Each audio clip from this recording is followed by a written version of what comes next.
Welcome to the ET Stand, the Cronulla Sharks fans podcast.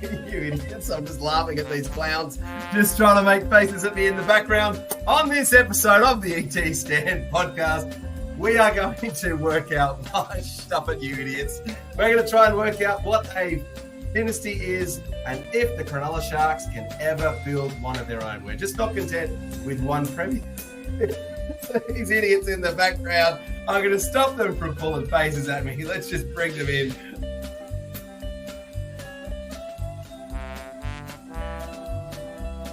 That is Boldo's Tears. Chris Kelly, who would you move? Where do we start? I'm glad Boldo didn't grow up in Egypt times because that's a terrible looking pyramid. It would have fallen over and collapsed by now. And given that he just Googled the squad and put Matt Ikevalu in the bottom and he hasn't been there since half of last year, our pyramid would have fallen over. He's still on the page. The pyramid would have fallen over. You would have been missing a foundation piece and it's fallen over. Oh, Maloney is still intercept. Away goes James Maloney. They're kicking him home, the Sharks fans. Maloney is there. Healy. It's Healy has scored on his departure day. Mitch Healy gets a try. The crowd have gone absolutely bereft. In amongst all of that, Latz had an awesome story about how awesome this Finau guy was, and then Boldo concludes it with like, yeah, Finucane, how good is he? And everyone's like, I don't even know who Finau is. I just assumed that Finau was the same guy as Finucane. Is that a different person? I didn't know that. Who the hell's Finau? Wow. This is how flawed the tears are. He doesn't even know half the team. Boldo. This is where the tears bit comes into it. I'm listening to the card going, did my stream just like skip 30 seconds or something? Like, no, it was just Boldo just playing along. But anyway. Peachy, great ball to Campbell. He's away. Campbell to the 30-metre line. Now, Columbus heading for the corner. Gets it back on the inside. Graham, they're over. Nick Graham has scored. 4 minutes into the game. Ennis away. Here they are. Pryor. Can he get it there? Yes, he can.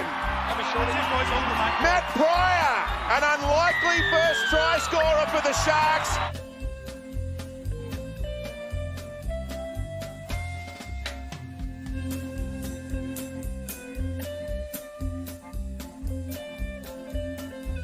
Interesting enough that the North Bears are getting that desperate. They're talking about having a Pacific Bears team so they can sort of engulf those Pacific nations and sort of get that ball rolling where they think they can sort of, take on the Cook Islands and the Samoans and the Tongas and sort of make it their team. So PNG's to go for me. I'm pretty convinced after that. All right, Franco, what do you got? Mate. Can I rebuttal that, or am I giving a different answer? We don't have enough arguments on this podcast. Come on, you're going to throw out cans, and they're going to play out of cans. Ever. That is the dumbest idea ever.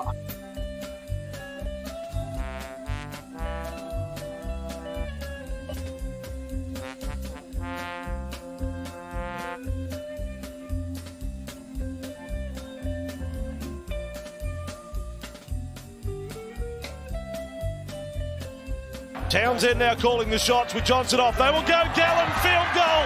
Paul Gallen field goal. That is amazing. That is ridiculous.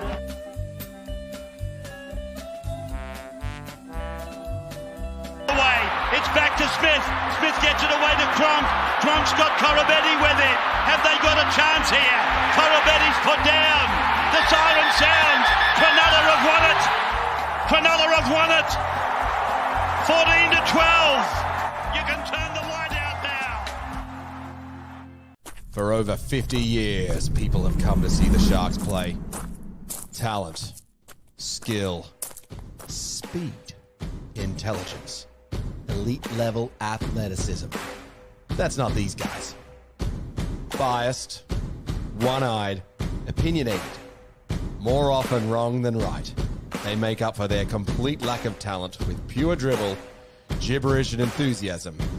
This is the ET Stand Podcast.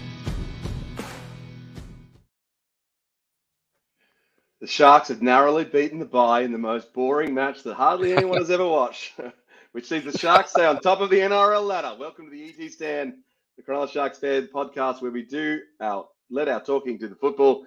Hello from New York. This is our live stream coming to you all the way from the other side of the world. Please do hit the like and subscribe button to get notified of all of our videos on the ET Stand and also on Facebook. And for those listening to us on Spotify, hello. You can tell I've got a little bit of the scratchy nose and lips from the coldness. It's pretty cold over here, so I've got my lovely Sharks hoodie on, which will be pretty good. So on this episode, we're going to preview the Rabbitohs match that's coming up.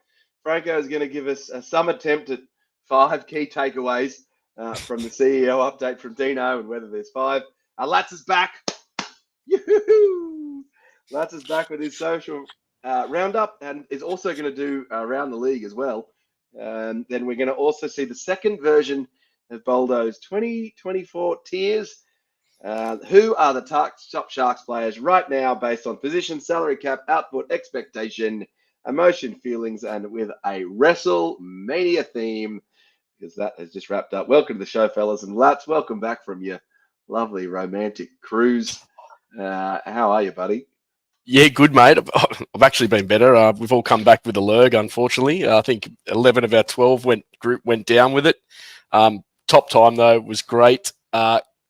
Sort of caught the Raiders game on the boat. Had a bit of trouble with that one. We had dinner sitting right before kickoff, legged the kids to Kids Club, got back to the Irish pub to watch it, only to find that the captain had ordered for the Grand Prix to be put on the TVs.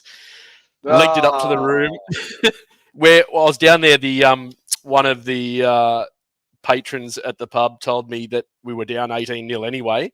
I didn't have the internet package, so I legged it up to the room thinking, all right, I'll get the internet package, throw Foxtel on the app. Guess I do that, get the internet package. Foxtel doesn't work in international waters. So I get onto Sky Sports, sign up in New Zealand dollars, and watch the second half comeback. And what a comeback it was. What's that, $25 well spent? I haven't done the conversion, but yeah, to be close to that, mate. I think it was $22.99. Could have been your effort and your commitment to get online and watch the game that turned the tide for the Sharkies. There you go, mate. I did have to pay $30 just to get the internet package for 24 hours, so it did cost me a bit in the end. I'm sure that internet package got some great use, lads. Well, we won't go into that. Maybe a bit later on in the show. Mate, great work in my absence, boys. Thoroughly enjoyed catching up on the shows. Debrief was awesome. How good was having Craig on last week? Craig's been in contact with me since we started. He admins probably the most popular Sharks page around on Facebook. And also great to see Williams on, or the Williams that probably would have won the hard quiz given the chance. Good to see him for a solid show. But yeah, it was what a comeback though against the Raiders. How good. Yeah, the Raiders comeback was pretty good. I guess, Franco and I have spent so much time talking about that. I guess we've got it done talking about that one. All right, perfect. And then hello to you, Stephen. Sorry, mate, just touching on comebacks. I have a bit of a story with the 2010 round 16 comeback against the Cowboys. I was on my honeymoon at the time in far north Queensland. Thought about doing the coach trip down to Townie. I was up in Port Douglas. Decided against that. It's probably not a good thing to do on your honeymoon. Probably would have pissed the wife off. Went to a pub in the main street, sitting there getting in my Sharks jersey, getting absolutely throttled by local North Queensland fans, and they were rednecks, mate. They were giving it to me, only for us to stage that, being 18-0 down at halftime, stage that comeback. I went off like an absolute frog in a sock when we won that. I was whacking blokes in the head with my jersey. I got escorted out of the pub, got the boot. I thought, this security guard, he's going to touch me up here. I'm going to cop it. And he's taken me around the corner and told me he grew up in the Shire, is a Sharks fan, and let me go out the back door and said, don't come back. Fair enough. It was Maybe probably we should one do most memorable one. In the off season, we should have a fans dial-in section where we do the craziest places you've been and carry on you've been doing as a Sharks fan, which has gotten you into trouble. Oh, But I do many of subscribe to the theory that people can turn matches based on when they work or when they walk in. So the Bolderman family's always called that the classic kibosh. It's like you've just come in and then just suddenly seen a team win. Last year in the grand final, I did not see the Broncos score a point. So I fell asleep in the middle of the match. I couldn't understand how the Broncos had scored any points at all. I woke up, Nathan Cleary started scoring points. So that's certainly what happened somehow. And Franco, how are you feeling with your ribs? We've certainly been down on troops on the ET stand. We're a panel of five, six of us, plus a few extra buddies, and we're down on numbers. How are the ribs, mate? You all right? Yeah, we're just the same as the Sharks team themselves, right? We're mirroring them. I'm busted up, hurt, and struggling on, right? So the lawn is getting long. I can't start the lawn mower. So maybe if one of you lads want to come over and mow the lawn for me, I'd be appreciated. Sorry, mate, I missed that. Hey, all good. My days of cutting your grass in places in Coyote's Hotel Franco are certainly behind me.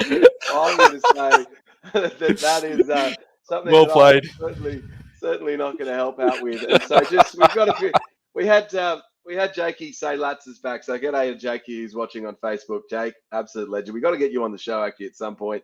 And then what was that, Little Les or Little Latz? Little Latz, mate. That's my boy. Latz. Yeah, well, he's got a great emoji too. So shouldn't he be in bed? Yeah, mate. I think he's trying to get off school tomorrow. It's not going to happen. He's going. So if anyone from St. Pat's is watching, Geordie will be there tomorrow with bells on. He wanted to come on and have a little shout out, and then he'll be put to bed. All right, fair enough. Well, hopefully Casey's taking care of that whilst you take us into the week in socials, our dear friend. So let's just hit. Hold on, I've got to hit. Why is it doing that? We want to go slide. There we go. That's what we want to do. Here we are. That's what we want to do. Just a little bit of technical deal. The week in socials with Latz, man of the people. I think I did a terrible job as you last week, to be honest. You're all right, mate. You're all right. Yeah, you get the encouragement award. You'll get a Big Mac. I had absolutely nothing. So he is back. The most popular segment and franchise on the ET stand has top billing this week. The week in socials. Latz, take it away. Mate, there's been a lot of love around this week through the socials for young Kale Iro after his solid performance against Canberra, which saw him score, or should I say, saw him awarded his first NRL try. Put down was rather questionable. We'll take that. They go against you more often than not, so we will take that. Still plenty of people calling for him to permanently replace Siffer at centre. I hope this isn't the case. I know he has been selected there this afternoon. And I know I was a big advocate of his last season and for this to happen. But from what Siffer's shown us this year, he is a centre. He is a strong centre, and he will be missed in that position given his absence in that position if that were to happen. I thought Siffer would be back there this week with Nakora back, but maybe with us still missing Toby and Hunt, Enueli not playing, maybe just wanted that little bit of extra power in the forwards coming off the bench. What do you boys think? Do you boys think he stays on at centre? Oh, well, I mean, we'll get there, I suppose, with the team announcements. But yeah, I think it's an interesting play to keep him there in the centres. We sort of spoke about it last week and the lead up to last week's the week before's game. What happens, what ifs. We know he's got the goods. We know he can and hold his own there. So it's not a bad move given that we are down on troops to give him another week in first grade, see how he goes, and just trial him out, give him a bit more experience. I think it'll do wonders for his confidence too, and I wouldn't be surprised if that is a play by Fitzy and he's pulled Siffer aside and just said, mate, let's give him another crack. It's a winnable game.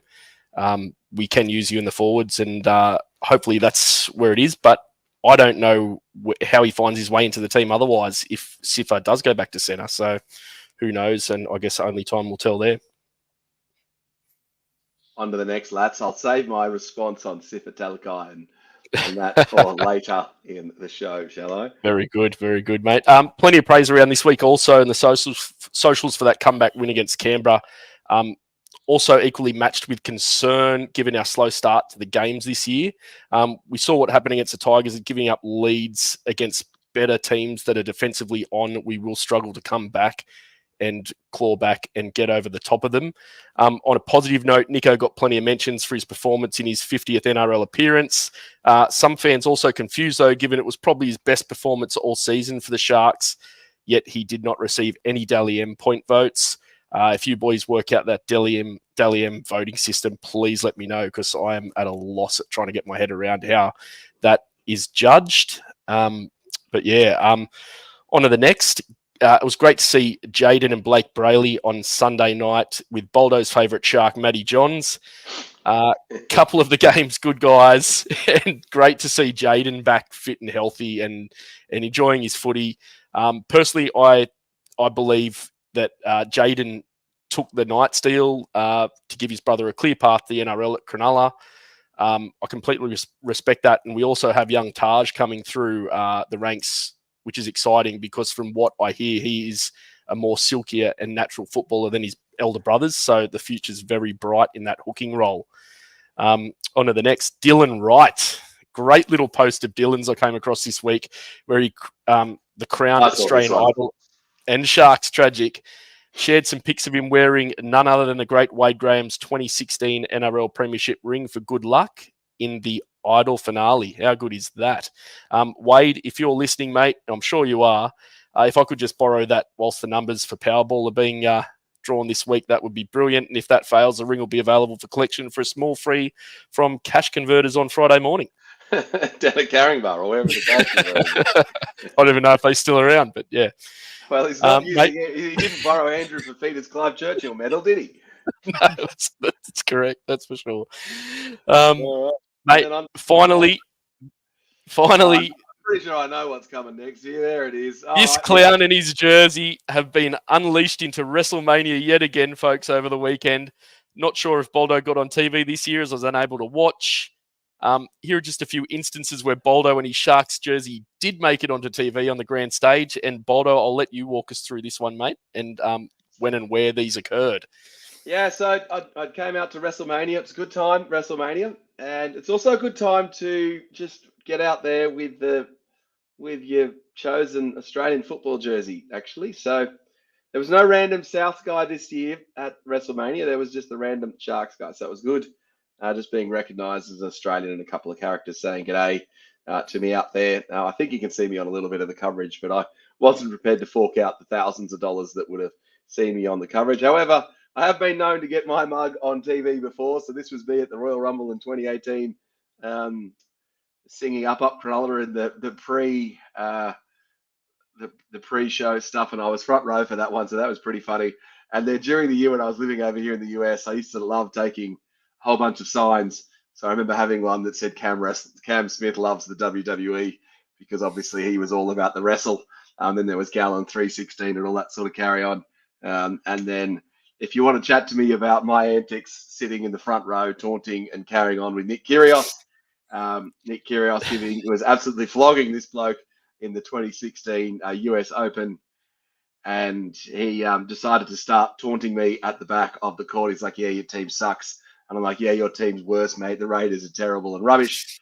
And then he did this awesome shot where he jumped up the air and did this awesome smash. And he says to me, hey, Sharky, did my girlfriend clap that time when I did that shot? To which I replied, no, mate, she was too busy looking at me. Still to this day, the greatest comeback that I have ever made on the spot. To anyone, I love Nick Kyrgios. He's a great tennis player. I do like carrying on and getting my Sharks jersey on TV. It's just a bit of fun, lads. So, and then we have got a WrestleMania themed set of tiers later, actually. So we will certainly get into that. So that'll be, hold on, let me just switch back to that screen. So there we are. Where are we? No, we want. No. Oh, there you go. Oh, no. Vertigo, mate. It's like, Things are backwards in the States, are they, mate? Things are a little bit backwards. So there we are. That was the social roundup and all of that fun stuff. So that's a good job there, lads, this week. Thanks, mate. little bit rusty, but nah, I'm back. Cool. All righty. Oh, look at that. I'm even jumping around to the wrong thing. Oh, no, I'm missing number 10. Who knows where number 10 is? So we're on to the Rabbits preview. I'm going to turn that off. Rabbits preview. For some reason, number 10 has just been deleted out of the thing as we get into the team list. All right, let's do that. We'll go straight to the team list as the Sharks face the South Sydney Rabbitohs coming up. Actually, no, we'll stay with this. Jeez, I'm going well here, boys. This is absolutely just genius. What is work this, here. amateur All hour? right, that's right. I've got my intro. This is the bit that I meant to do here. All right, so the Sharks take on the bottom of the table, South Sydney Rabbitohs, and what is shaping as a must-win, do-or-die clash for Rabbits coach Jason Demetriou. Sharks have won 4 of their last 10 against the Rabbits, with the most recent win being that surprised home match win in Perth, which was 26 to 16. The Sharks fans will remember the elimination loss at the hands of the Rabbits in 22, a match I believe the Sharks were actually more in than it looked at the time. But I did feel they were a little bit overawed. I don't think that stadium has been too good for us. The new version of the stadium, so far, it's good for us to get there. South, I think, will present an interesting challenge for the Sharks. The Sharks will be expected to win with so many absent from the Rabbits lineup, including the polarising Latrell Mitchell, just to name a few. But as we know, for all other teams in the NRL, there is nothing like a match against the Sharks to get a team back into form. So let's go in and bust out and have a closer look at the team lists. Lats is going to take it. Well, hold on. Franco's apparently taking us to it. All right, let's bring Franco straight off the bench because Franco is going to take us through the team list. Let's go, Franco. He hasn't even told that he's... Coming out fullback, we've got Will Kennedy, Sione Katoa, Jesse Remian, Kale Iro holds his spot there at centre, Ronaldo Mulatalo, Braden Trindle, Nico Hines, Tommy Hazelton is the starting prop with Oregon Kafusi, Blake Brayley as hooker, Britton Nakora back from his 2-week holiday, Teague Wilton pairing him in the back row. Cam McInnes is there at lock. On the bench, we've got Billy Burns, Jack Williams, Saya Sophia Talakai, and Tapua. Coach is Craig Fitzgibbon. Great job there, Franco. On the spot, how good. You were so prepped for that. That was so good. That was I won't be planned. watching that one back, that's for sure. Well, we'll make Lats do the Raiders lineup in a minute. Franco, what should we be expecting from the Sharks in this one, you think? Yeah, I think, we sort of touched on the Euro scenario. I think it's going to be good to give him that extra experience. Talakai off the bench, he's going to be a wrecking ball no matter where you put him. I think he's going to come off, give us a lot of impact, and also gives us that depth in terms of if there's an outside back that goes down, he can obviously fill in the centres quite easily and shuffle people around between wing and fullback. I do obviously I'm glad that that they're giving this a go, but I do think that Talakai is probably our long-term centre. When the troops get back from injury, it'll probably shift back to normal, but we do now know that both Talakai and Ramian probably on notice that they've got a good option behind them, and they need to perform. They need to make sure that they play well. Other than that, I think the team showed that they've got a pretty good balance across the park. We did well against the Raiders, who a lot of people thought we'd be muscled up against and struggle against, but we did well, especially with our bench there. So Jack Williams and Tapua really throwing a lot of punch in there. Talakai's going to only add to that, so can't be bad. I do think that you mentioned it at the top of the call, Boldo, being able to play bad teams into form. That is certainly something it's always going to be a concern with the Sharks. I do think that there's going to be all the talk about worrying about ourselves and ignoring what all the noise that's going on around South, but there's got to be a little bit of creep there with so many headlines and so much chatter going on. There's going to be a bit of that that's going to creep into the camp, whether they try to avoid it or not. And the pressure that's going on there, everything that's happening there at Souths, it's just going to add that little bit of pressure, that little bit of expectation to the Sharks that we, might throw us off our game. But I think we're good enough. I think we're going to have them their number and hopefully come home strong. All right, Lats, we'll throw to you, and you can actually do your team list commentary that you didn't get to do because I stuffed up the positions in the cameras, and somehow Franco ended up announcing the team list position. So, Lats, what did you make of the team list as you were typing this up and looking at it? Yeah, mate, I thought it was an interesting one going with Iro again, given Nakora back. I don't mind it. I think it's good for Iro's confidence. You don't want to be pulling someone up and having a good performance and then just sending him straight back to reserves. I think it is good if there is an injury to a back, as Franco alluded to, Talakai can slot into the back line in the centre role, and we can have a nice little shuffle there. We've got plenty of muscle there. I'm looking for a big game from Jack Williams, and I think Nico will have a big game this week too. He seems to be finding his feet. His kicking's been excellent, and I think we win this one, and I think we'll win it comfortably. I think Souths are too far gone to do anything for Demetrio, to be honest. And I can't see us losing this one. Oh, we'll look at why don't we, a good segue into looking at the South team. Lats, why don't you take us through what you think of the South team as you're writing that one up? All right, mate. Yep. Do you want me to run through it, or you just happy to allude to it? Fire up the music. Here we go. Get it going. All right. We won't give them as good a music.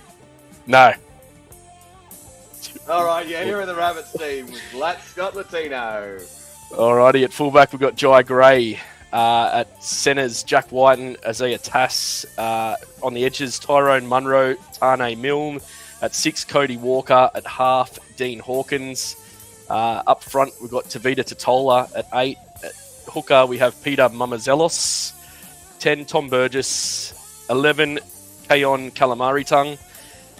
12, Jacob Host. 13, Cameron Murray. In the reserves, Michael Cheekham, Saliva Havili, Shaq Mitchell, Davey Moale, and possibly for his last appearance for the club, coach Jason Demetriou. Oh, goodness. I tell you what, I bet Franco's in there being glad that we didn't make him do the team list this week. Peter Mamazulius, Kulo Meatagi, and apologies to these guys.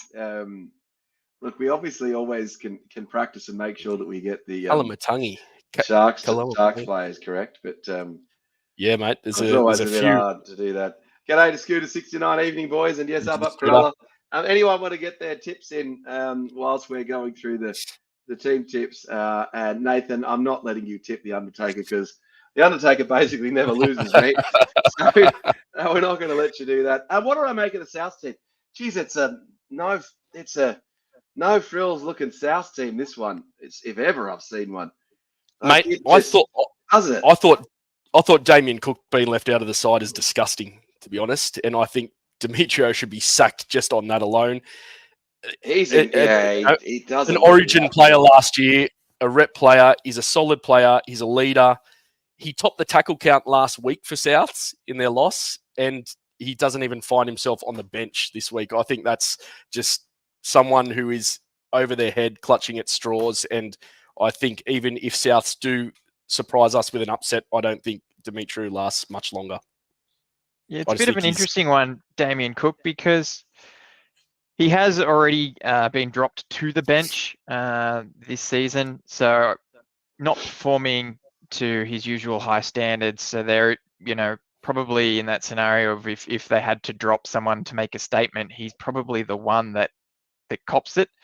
Doesn't mean to say it's the right call, but yeah, I was surprised to see, especially with Latrell being out, to see Cook actually get dropped right out. I thought he might be on the bench, but to lose that experience and the leadership from two of your spine players is a big call. I know Jai Gray has got a few good raps on him, so be interesting to see how he goes. We normally, and again, in the negative to the Sharks, we normally seem to get dudded by these hot young debutants that come through and carve us up with a bit of speed out the back. This could be another one of those examples. Hopefully not, touching all the wood. And Peter Mamouzulius is he's not doing too badly. Obviously, he's pressuring Cook. As I said, Cook's been dropped to the bench once before, so they've obviously got faith in him as well. So it's going to be interesting. It's certainly, like we said, the press is there, the pressure is on. I think Jason Demetrio is a bit of a hide into nothing, to be honest. But I think it's a shot duck. I think the team's wrong. 100%. Like I think he was done in as soon as, like, these NRL teams frequently struggle when they lose their star halfback, and Adam Reynolds was a gun player, and so they just they've kind of switched and swatched and haven't really had the player there. They've signed Jack Whiten when they already had Latrell, and they also had Cody Walker at 5'8". Like, what do they need Jack Whiten for? So Jack Whiten signing was a bit weird. I do think that the Reynolds scenario, that might have been a little unhandedness from Bennett. He's sort of known to leave a bit of wake behind him when he leaves a club, and I think that was, although the club was behind him, and although it was a club line that was being touted about not signing players over 30, I think that was probably driven behind the scenes by Bennett. They would have trusted him. He would have said something along those lines, and sort of got their key playmaker out the door when he left. So they were on struggle street as soon as he was gone. So probably a farewell present from Bennett, and has certainly left on lingering ramifications, as we've seen how Reynolds has been doing at the Broncos. That's right. All right, so Lats has given us the tip. He's gone the Sharks. As we go back to the Sharks team, I'm going to ask you in a second for your tip, Franco, but anyone in the comment section, if you want to get your tip in, please, by all means, do so. I think it's worth calling out that on the ET stand, we do a tipping comp where we only tip the Sharks matches. And right now, that is the score in the tipping comp, with Boldo leading on 3, Kelly and Franco and Lats on 2, and Williams on 1 out of 4. No wonder he lost the hard quiz.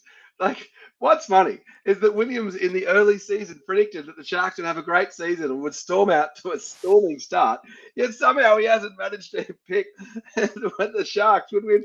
Like, he would have just picked the Sharks every week and he'd be on more points. But anyway, Paul Williams. It's typical historian, always looking backwards, not forwards. Always looking backwards and forwards. Yeah, so looking at this team for mine, I actually think it does make sense to play CSC for Talakai on the bench, despite where I might have him in the tiers later. If you were to pick our top 17 players, I think that's our top 17 players that are currently available to the Sharks. And so then fitting them in the team where you can play them means that Talakai is coming off the bench. I think we established that Hazelwoodton can't play really longer than 18-minute stints.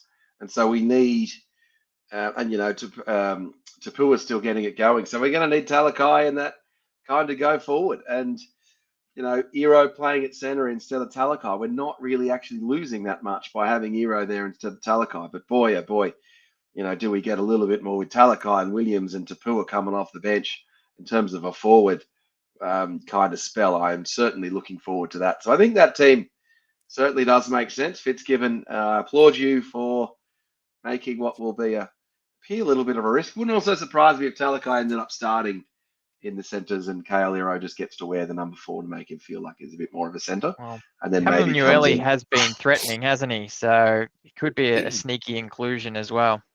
Yeah, right. All right, take us away, Franco. What happens in this match? What should we expect? First of all, I'd just like to call out Jake's comment there. I think that's pretty timely. With Damien Cook going back to beach sprinting.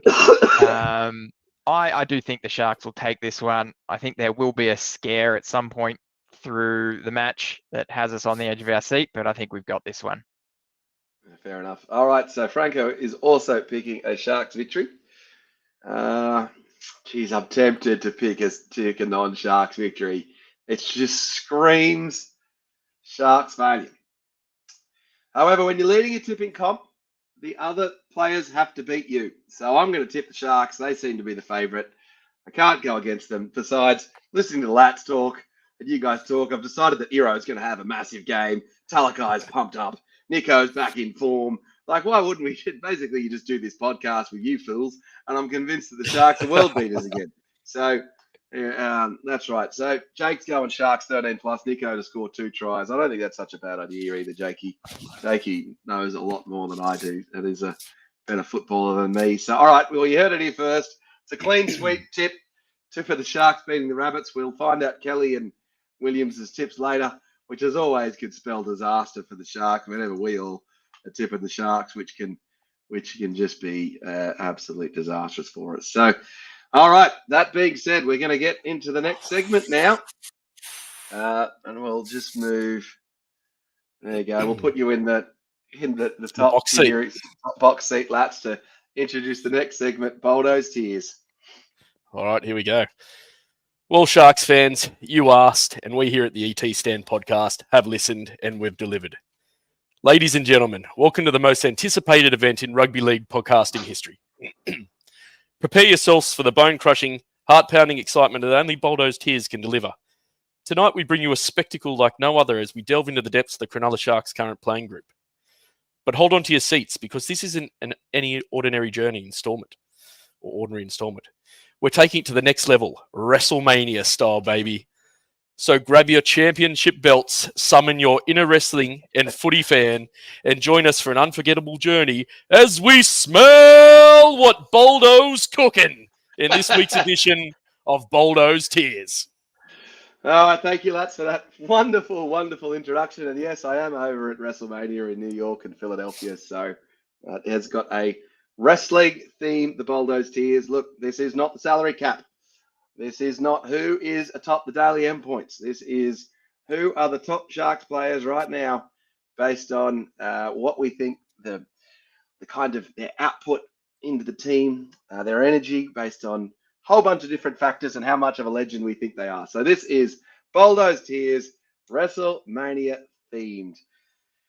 So at the bottom of the tiers, Atkinson, Hiroti, Peru, Takama, Burns, Beryl, Bradbury, Stone Street, and Gabriel. Stone Street and Gabriel going down in the tiers this week, and we're calling them, well, they're not even on the WrestleMania card. They don't even get to wrestle. They would be in the Andre the Giant Battle Royal, as the saying goes, which is any sort of match they can get to just include anyone. These guys not swimming today. Sadly, not really doing much for us. All right, on to the first set of tiers. We've got Kafusi, Jesse, Royce, and Trindle. And these guys, well, they're the Becky and Seth, because the Becky and Seth both lost at WrestleMania, and we're not sure what's going to happen to them next.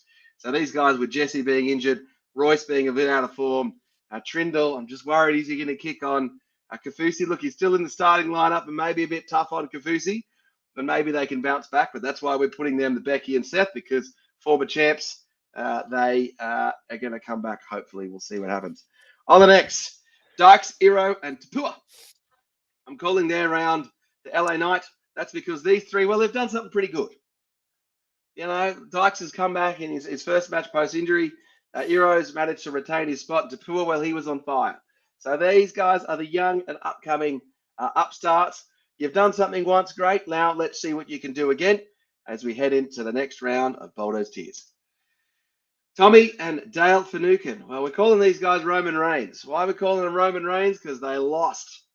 They lost a little bit of something, and we're not sure how they're going to come back. Like Roman Reigns, who was the former champ, they were great players, or they were kind of higher up the tiers, but they've just slipped a little bit, like my good friend Roman Reigns, and we're not sure how they're going to come back next. On to the next. Rami and Cam and Williams. And we're calling these guys Randy Orton. So if you know anything about Randy Orton, you can get an RKO out of nowhere, baby, and these guys can just strike and they can do something good. And so we know that Rami and Cam and Williams, they can just strike out of nowhere and suddenly make us believe again. We saw it last week from Jack Williams in that match when he just came on and turned it from us. We've seen those performances from Cam where he just carries the team, and we know that Ramian is good for a try every so often. So we're calling them Randy Orton. On to the next. Rudolph and ULA. Well, these guys, they're called the CM Punk. Now, why are they called CM Punk? Because CM Punk is a gun wrestler but he was injured at WrestleMania and didn't really get to wrestle. But he was still kind of there and still did some pretty cool stuff and was still kind of hanging out. So that's why we're calling them the CM Punk, because we're hoping they can come back and kind of get going. So Rudolph, Ueli, I believe in you guys. I know Ueli, you will have wanted to be called The Rock. Sadly, you're just CM Punk at the moment, but we know CM Punk's pretty good, and he is the best in the world. On to the next. Blake Nico Kennedy again, a massive promotion for Teague Wilton. This is like really bringing him up the order. What are we going to call them? Well, we're calling them Cody Rhodes. And why are we calling them Cody Rhodes? Because Cody Rhodes, his theme for WrestleMania was finishing the story. Now, finishing the story is all about you've got promise, you've got potential, but where's it going to go next, boys? What are you going to do next? And for Blake Brayley, are you going to make State of Origin? Nico, you are the top halfback on the Daily, but are you really the top halfback in the NRL? How are you going to finish that story? Kennedy, how are you going to finish your story in terms of kicking on for a season? And Teague, you've done some good stuff now. You're in the starting lineup. You've usurped Wade Graham. What is your story? How does it finish? Where does it go? I'm sure the wrestling fans are loving this, and Lats and Franco are wondering what the bloody hell's going on. Next, Britton Nakora. Britton Nakora on the third level of the tiers, and we're calling you Stone Cold Steve Austin. And why are we calling you Stone Cold Steve Austin? Because Stone Cold Steve Austin wasn't at WrestleMania, but everyone knows he's still one of the top guys, even though he's been missing for a couple of WrestleManias. And Britton Nakora, you and I both know you're a great wrestler, you're a great footballer. That's why we're calling you Stone Cold Steve Austin. All right, on to the next. We've got Ronaldo Mulitalo and Sione Katoa. What are we calling them? One of the great questions in wrestling is, who's better, Brett or Sean? Do you like Brett better? Do you like Sean better? Not sure. Which one you like better? Don't know. And this is the problem we face with Ronaldo Mulitalo and Sione Katoa. Which one do you actually like better? Wrestling fans have debated it for years, and we do it on this podcast, and I myself do it in terms of thinking who's better. I can't split them at the moment. So Ronaldo is caught back up to Sione, which is good news for you, which leads us to the final position on Boldo's tiers in terms of top Sharks players right now. And that position is going to who we're calling the final boss, which is The Rock, who actually didn't wrestle on the final night of WrestleMania, but was still there and actually came off the bench and did some awesome stuff, which is now Sia Sifatalakai. I am calling you top of the tiers. You are the final boss. You are The Rock of the top Sharks players right now. And funnily enough, I actually did these tiers before Talakai was named on the bench. And so the fact that it lined up with him being The Rock is just absolutely terrific. And that is where I've landed, ranking the Sharks players WrestleMania themed. Franco, how good is that one? I just keep getting better at these tiers. It's just perfect, isn't it? There's absolutely nothing wrong with my ranking of the Sharks players. That's how you would rank them as well, right? No, it's not. No, it's not. Now, I'll probably give you the obligatory, this is trash, no good, you got to redo it all, just for Kelly's sake and William's sake, who's not here. A, the terrible looking pyramid. B, the categories make no sense. What is this based on? And then from my perspective, well, I don't know wrestling. I think I know the Ultimate Warrior and anyone who's gone into acting. Maybe there's a guy who does this or something, right? Can't see me. Is he one of these guys? I don't think he is. No, he's not one of these guys. No, he's not, mate. There we go. I think towards the bottom there could be a bit of a shuffle around, right? Yep. I think poor Jesse hasn't played a game this season, been injured. I think it's a bit hard to put him there when Burns has played a couple of games, done what he's been brought to the club to do, which is fill in a crisis and do his role. So I think you could probably swap them. Yeah, I'd move Burns up. I would. You know, he's doing what he's been brought to the club to do, and he hasn't let the club down. So I think that's really good. And you'd almost sort of think about Atkinson in a similar way, right? We were all sort of asking before the bye why he was in the team. It's a bit of a weird balance there against the Raiders. But again, he came in, he didn't let the team down, he did a good job. So I think those guys should be on the WrestleMania card. They've had a go, they've brought something to the team, and they should be a step up. Maybe maybe poor Royce Hunt, who I think is a great part of the team, going down on the sideline before getting to step foot on the paddock. He might have to go down with Jesse as well. So I'd swap those two around. Maybe Royce shouldn't be on the WrestleMania card either. Yeah, I think just get a little bit of extra R&R, buddy, and come back better and stronger next time. I think, yeah, that's probably two key swaps there. Towards the top, obviously, Talakai, he's winning hearts. You know, he's just killing it with the Sharks at the moment.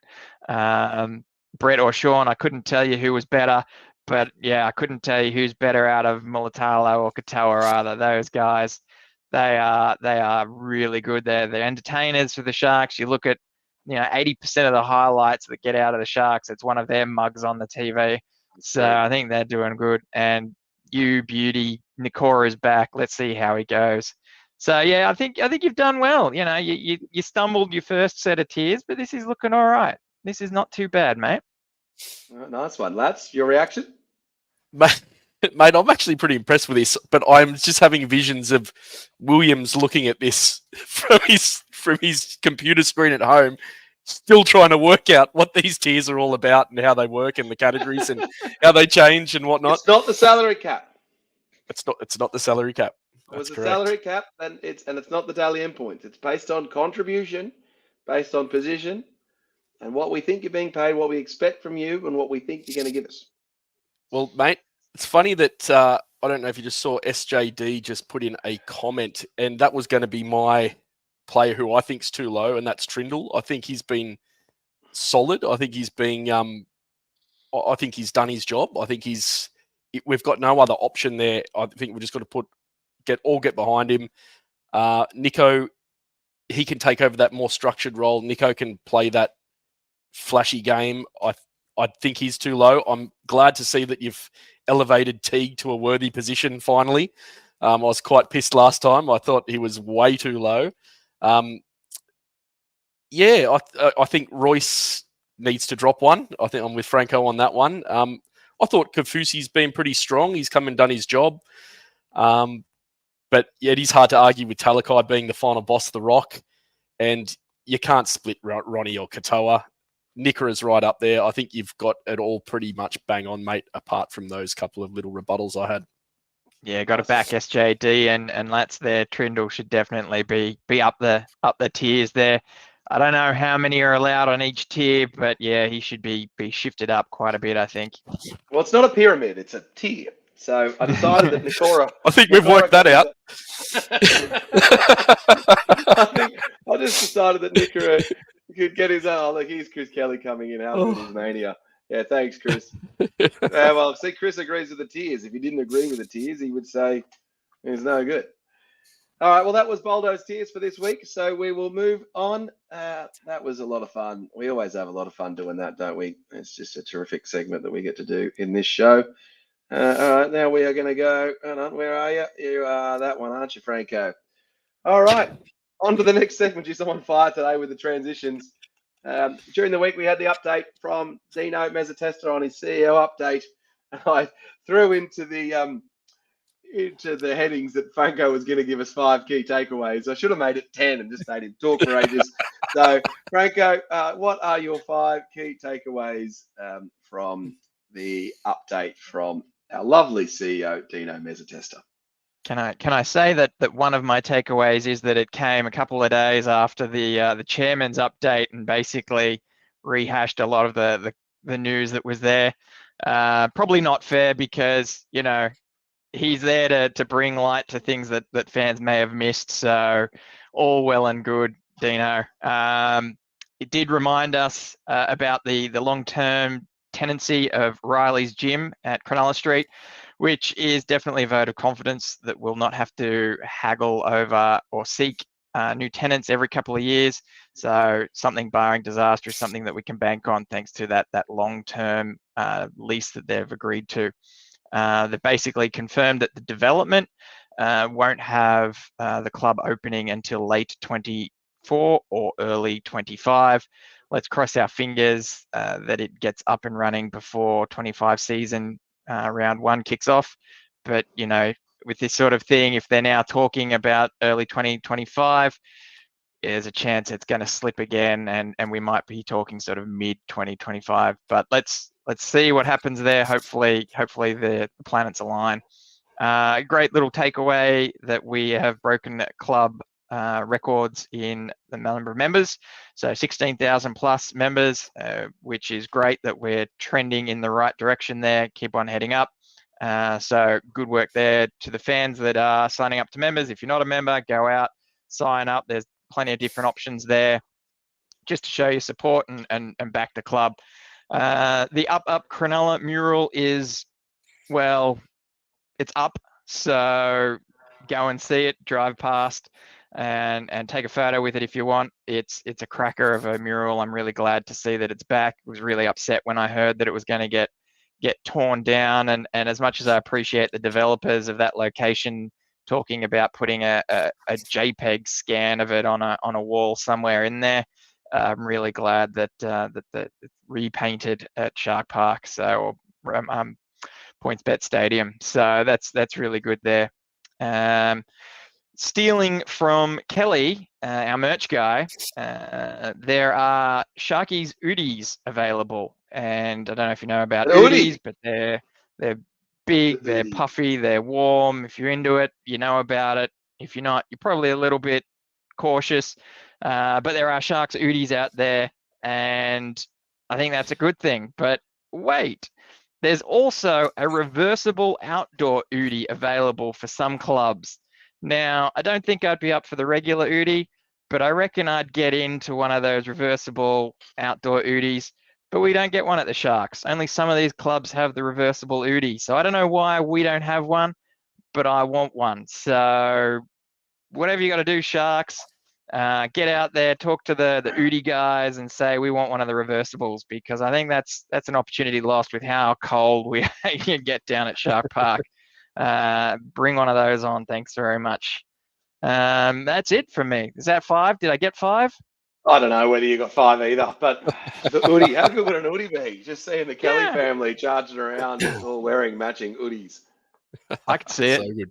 I could certainly see that as well. All right, well, thank you for that CEO update, Franco. That was very insightful and saves me going and reading that article on sharks.com.au. All right, let's move on to the next. Lats is going to take us through the league roundup. No, that one. There he is. Jeez, I'm on fire with these transitions. There we go.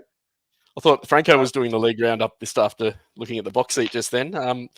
Mate, as we alluded to in the match preview, I'll start with the Bunnies. Seems that we're playing them this week. I think it was Buzz who dropped the 80 minutes for Jason Demetriou to save his career.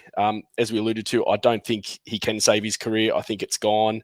I think that he's just, by dropping Cook, I think he loses the playing group.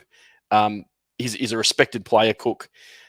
Seems to have already lost the fans and the support of the board. And if you're the Souths board, who do you bring in to replace him? John Morris? Well, I don't think John Morris would leave the Tigers. He seems to be pretty happy there with Benji. I don't think there's some whispers that Bennett could come back. You know, he's that's not happening. He ends his time at the Dolphins at the end of this season.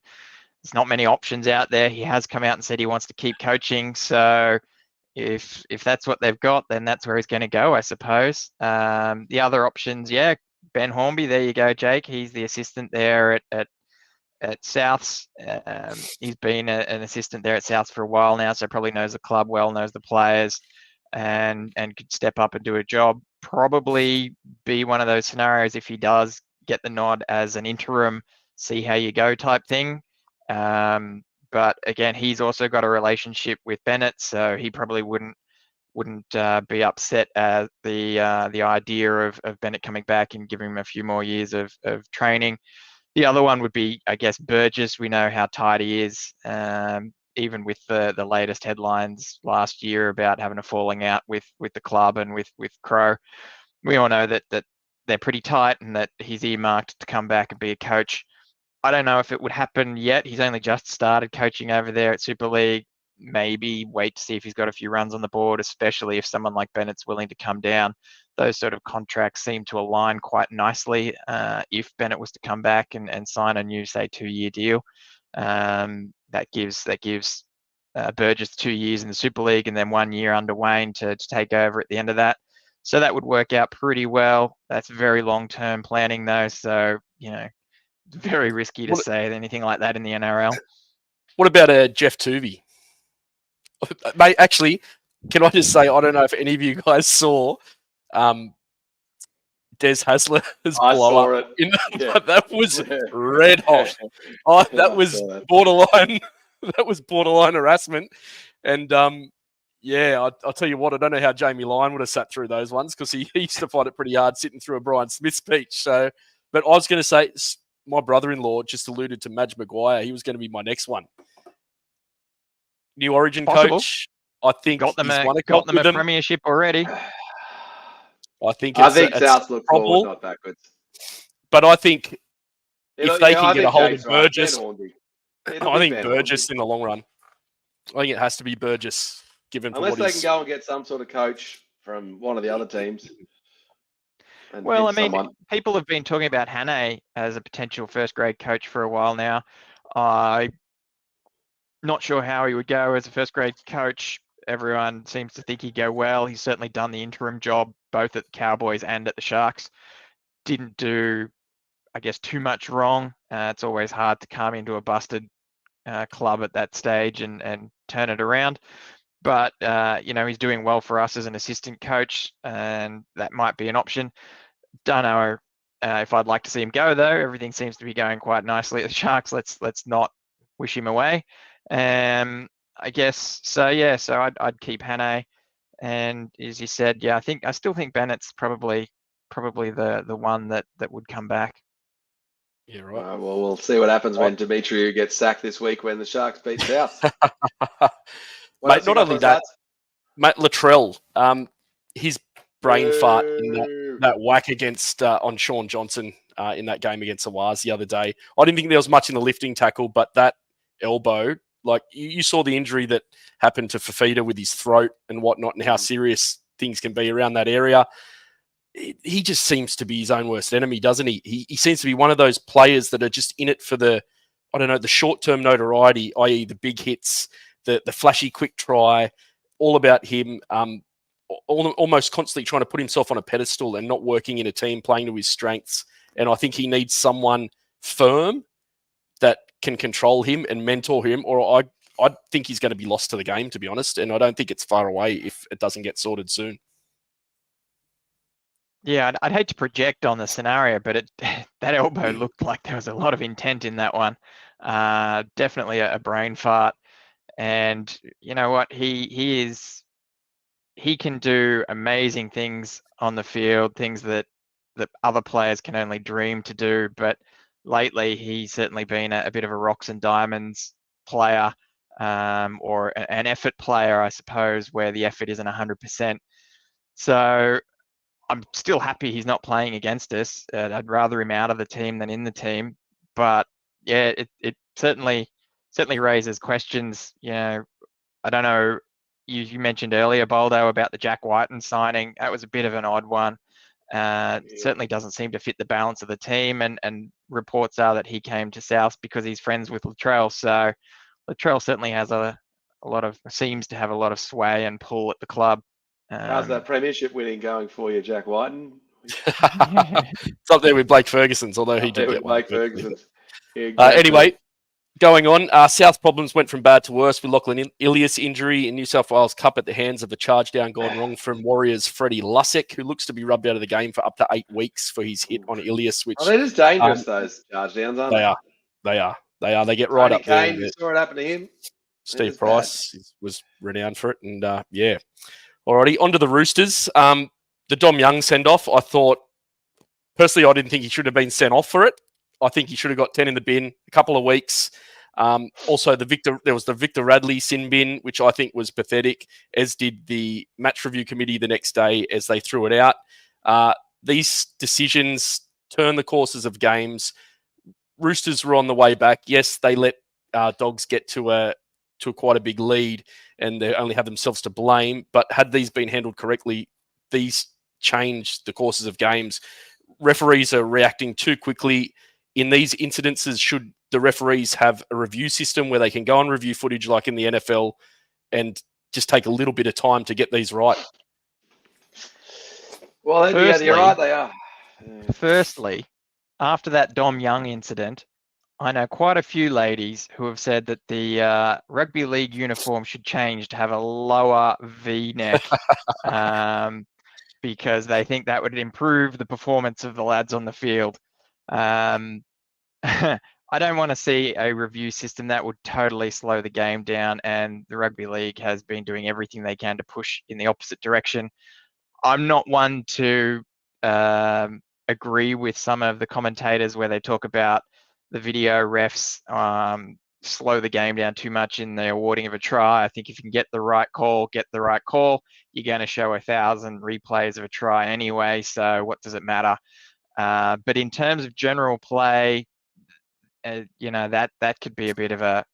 I'd hesitate to see the stoppages going on there and the what's happening, especially when a captain has captain's challenge. You use it, great. You don't, or you burn it. That's up to you. I think maybe captain's challenges can be extended for these sorts of things. It doesn't quite make sense, obviously, because it's been reviewed already. That's the point of the send off. But yeah, I think like doing a proper bunker style, I don't agree with it. But I do reckon, let's touching on it, I think we could be up for a classic trademarked referee shock crackdown. I think if it's not this week, maybe the next week, there's going to be, look out, we're cracking down on something, and everything's going to get pinged and everyone's going to get hurt, and we'll see what happens. Just in time for Magic Round. Look, I think you've got to send the players off if they're doing something stupid. Like, you've got to protect the safety and welfare of the players. And so the penalties do seem, on the send-offs at times do seem a bit extreme. I've always liked the way that the ice hockey does it. In terms of a player goes off, if the other team scores, then that's the end of the punishment, because sometimes you can have players go off and you can get 2 tries and the game can be over in those 10 minutes. So the penalty can be a bit too high. But you do have to protect the players, lads. So that's just kind of the way it goes. All right, well, let's move on to the bye highlights, shall we? Did we do anything, lads? How we wrap up move towards wrapping up the show? I got to say, WrestleMania was pretty good. The highlight was definitely seeing The Rock down there in Philadelphia. That was good fun. I even saw the Nick Foles statue. It was too dark for me to take a photo, though. Lads, any highlights of you from life without footy? Mate, I was crook, so I was on the lounge like a rock. I don't even think it did bring my head up to watch WrestleMania. I was that crook. Didn't watch much footy. Saw a couple of the earlier games, but mate, I was crook. I was out, but I did enjoy the week off. It was nice, given that there were about 20 injuries across the round this week, and some serious ones. I don't mind having the week off as a bye, or the club having the bye for that reason. Terrible conditions, wet footy, and yeah, I just think it's I enjoyed it with my eyes closed pretty much the whole weekend. Fair enough. Franco, what did you get up to? Mate, I think we're a bunch of sad sacks compared to you, buddy. Jet setting around the world, nursing the ribs, sitting around, not doing much at all. Maybe eating a couple of week-old Chucky Easter eggs. It was a bit of a drab weekend for me. Fair enough. All right. Well, yeah, WrestleMania was pretty good. I'll stop rubbing that in. All right. Well, look, episode closed. Anything we missed, Franco? Not really. I think in an example of you can't keep them all, young Sharks Junior poached by the Raiders, Chevy Stewart debuts for them this week. Be interesting to see how he goes, see if we lost one. I don't think we were in a position to hang on to him anyway, but always good to see these kids get a shot and see how they go.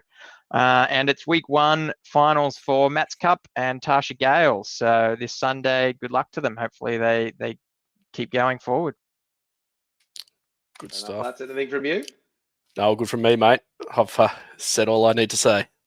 All right, fair enough. We'll close off on one of our legendary friends, Harley, just saying, "Let's go Sharks." And yes, Harley. I do agree with you, Harley. Let's go Sharks. Now that was ET stand this week as the Sharks head into do or die clash with the South Sydney Rabbitohs. Thank you for getting this far through this episode of the ET Stand. Do hit the like and subscribe button.